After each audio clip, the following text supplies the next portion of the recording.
La masacre de 500.000 personas que tardó medio siglo en ser declarada crimen contra la humanidad. Empezó con la muerte de 6 generales cuando un grupo de militares indonesios irrumpió en sus casas en medio de la noche. Era el 30 de septiembre de 1965 y se desataba así una oleada de represalias que se extendió por un año y acabó con la muerte de más de 500.000 de personas. El ejército de Indonesia acusó al entonces Partido Comunista Indonesio, PKI, de estar detrás del asesinato de estos generales, lanzándose contra cualquier persona sospechosa de pertenecer o simpatizar con esa formación. Ahora, 50 años después, el Tribunal Popular Internacional 1965 en La Haya, formado por 7 jueces, declaró que estas matanzas constituyeron uno de los mayores genocidios del siglo XX, calificándolo como crimen contra la humanidad. Gobernada por Sukarno, su primer presidente tras haberse independizado de Holanda, Indonesia vivía en un precario equilibrio entre 3 poderosas fuerzas: el ejército, el Partido Comunista y los grupos islámicos. El Partido Comunista de Indonesia era el segundo más grande del mundo, con unos 3 millones de militantes. Aunque no formaba parte del gobierno, tenía una creciente influencia en el mismo. Eran los tiempos de la Guerra Fría y Sukarno, fundador del movimiento de países no alineados, estaba cada vez más enfrentado con las potencias occidentales, especialmente por el apoyo de estas a la creación de la Federación de Malasia. En un discurso en marzo de 1965, Sukarno acusó al imperialismo occidental de los conflictos en Vietnam, Laos y Camboya. Internamente, la situación económica del país se deterioraba gravemente y había crecientes enfrentamientos entre militantes del Partido Comunista y grupos islámicos y nacionalistas que derivaron en choques sangrientos, sobre todo en Java. Al mismo tiempo, militantes del PKI y sindicatos controlados por ese partido realizaron numerosas acciones de acoso contra funcionarios de la Embajada de Estados Unidos en Indonesia. En este contexto, se produjo la muerte de los 6 generales, que fue reivindicada por un grupo militar llamado Movimiento 30 de Septiembre, que tomó el control de algunos lugares clave y proclamó un régimen revolucionario. Asumiendo que lo ocurrido fue un plan orquestado por el PKI, el entonces jefe del ejército, el teniente general Suharto, inició la persecución de los militantes de esa organización política. Pocos meses tras las matanzas, en 1966, Suharto tomó las riendas del país y un año más tarde se convirtió en presidente, cargo que mantuvo los siguientes 31 años.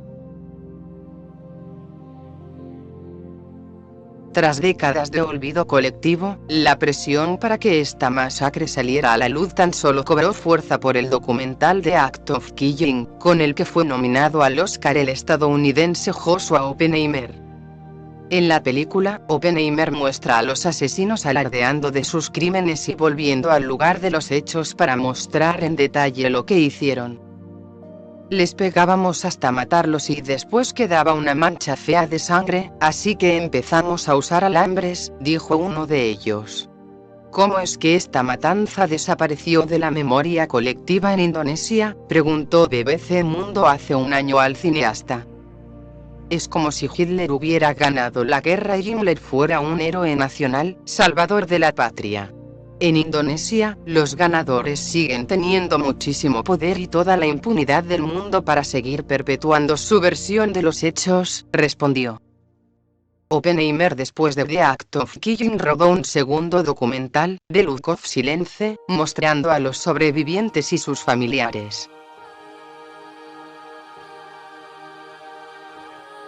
El Tribunal Popular Internacional para estudiar la Comisión de Crímenes contra la Humanidad en Indonesia en 1965 no es una instancia con competencias jurídicas reales. Está formado por destacadas organizaciones de derechos humanos internacionales. Sesionó en noviembre de 2015 y en sus audiencias participaron 6 fiscales internacionales y 7 jueces, así como decenas de testigos y expertos. Su creación surgió como iniciativa de un conjunto de organizaciones no gubernamentales, a partir de la realización de los documentales de Joshua Oppenheimer.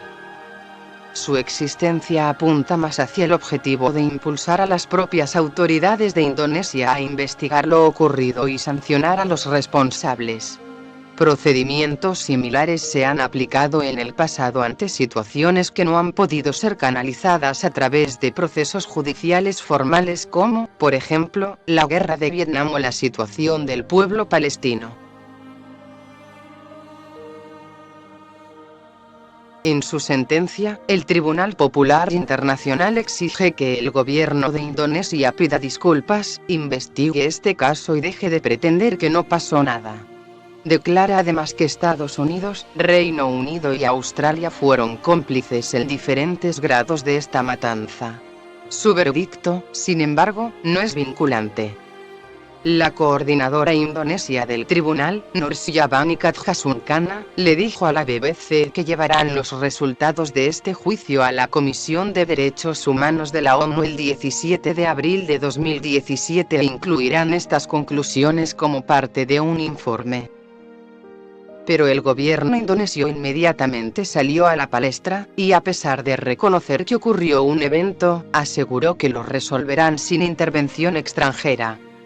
Indonesia no reconoce este juicio y todo está en el pasado, le dijo a la BBC el portavoz gubernamental Agus Barnas. Y es que en medio de la Guerra Fría y con Vietnam de telón de fondo, la intervención del entonces jefe del ejército indonesio, el teniente general Suharto, contra el Partido Comunista contó con la aprobación, o al menos la vista gorda, de las potenciales occidentales. Muchos pensaron que cuando abandonó el poder en 1998 se inauguraría un periodo de reformas. Sin embargo, según el Tribunal Popular en La Haya, seguidores de Suharto tomaron el poder. El nuevo presidente indonesio, el reformista Joko Widodo, ganó las elecciones presidenciales hace 2 años y prometió investigar las violaciones de derechos humanos relacionadas al asunto de 1965, pero desde entonces no ha pasado nada.